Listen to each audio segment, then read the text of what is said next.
Welcome to the Flora podcast, a place where we help you create a life you're excited about. Welcome back to the podcast. Today, we are going to continue to talk about digital clutter, and I'm going to share with you an interesting thing that happened in a group that I'm in that triggered so many people. If you're new to my channel, I'm Flora, minimalism mentor, simplification coach, and author.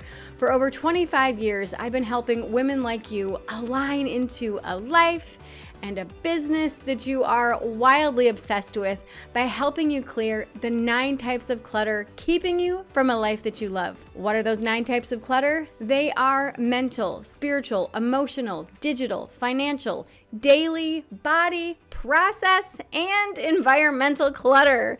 My YouTube page is where I share all of the environmental decluttering tips, and here on the podcast, I share with you how to declutter the rest. Please subscribe or follow this feed so that you get notified every single time an episode is released. Today, we are going to talk about why digital clutter can be so triggering.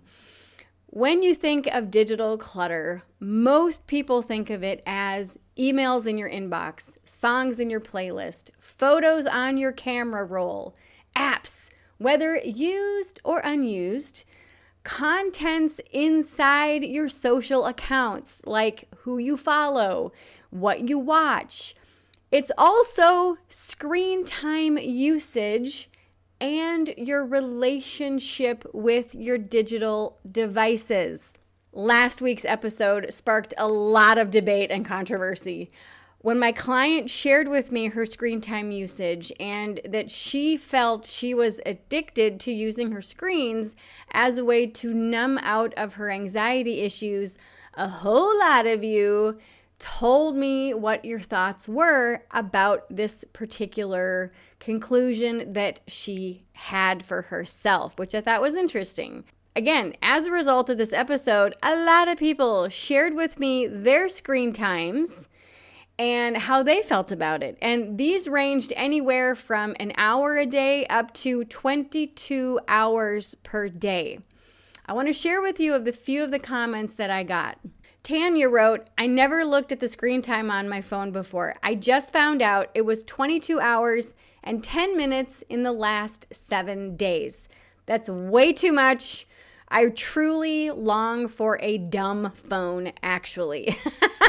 Lorena shared with me, I work in marketing. 35 hours a week are me in front of a screen. I commute 2 hours daily, so screens there too.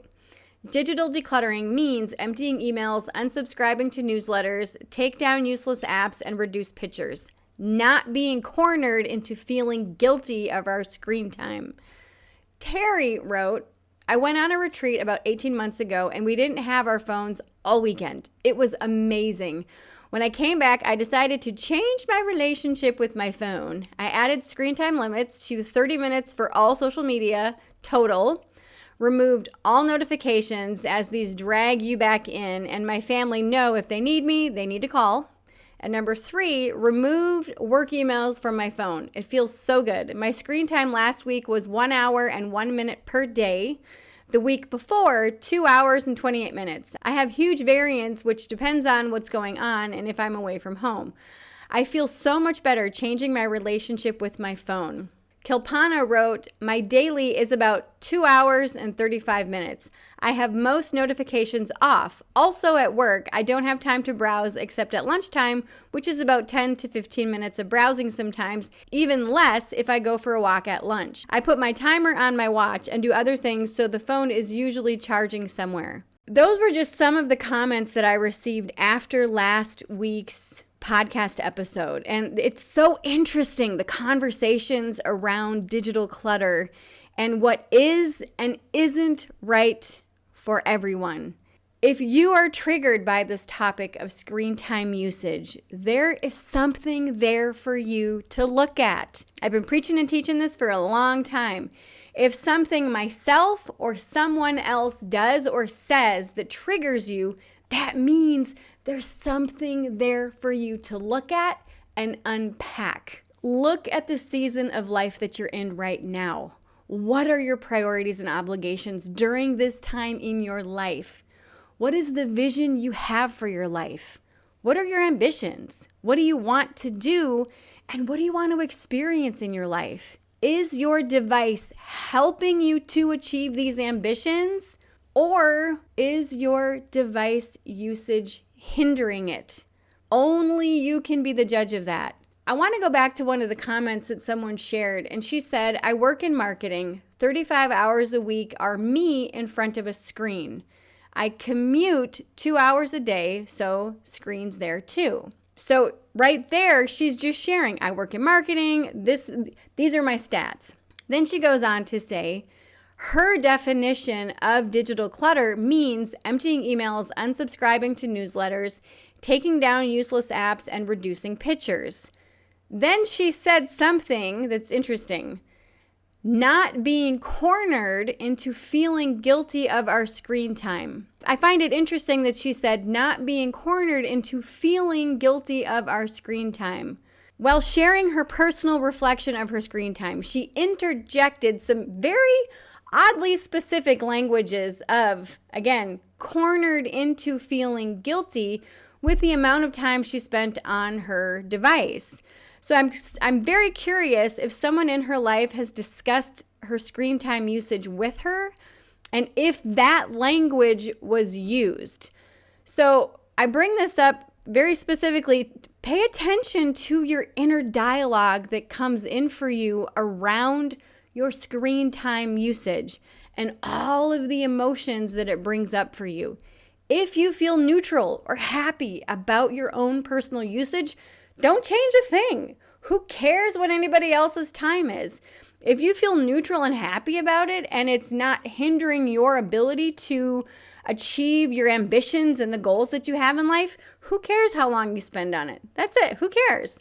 But if you're feeling in a way that makes you want to justify your usage or it makes you feel less than neutral, this is a type of clutter that you may need to address in your life. What is your usage telling you about how you spend your day? Is it keeping you from doing those things that you want to do? What parameters do you want to create for yourself so you can begin to do those things that you want to do that the hours you spend on your device prevent you from doing? Let's continue this conversation and support each other in building lives you're not only obsessed with, but that are genuinely fulfilling, that bring you so much joy and gratitude. If you're listening to this on YouTube, I invite you to share your comments and experiences with screen time usage in the comments below. If you're listening to this on any podcast streaming service, email me, flora@florasage.com, to share your comments. If you found today's episode helpful, please subscribe, share with your friends, and leave a review. Your support helps this podcast reach more people looking to declutter their lives and align into a life they are wildly obsessed with. I hope this serves you today. Remember, all it takes is a clear vision of what you want and the willingness to take one small shift in that direction daily to align into a life you love. Thanks for watching and listening, and I'll see you in the next episode. All links mentioned are in today's show notes.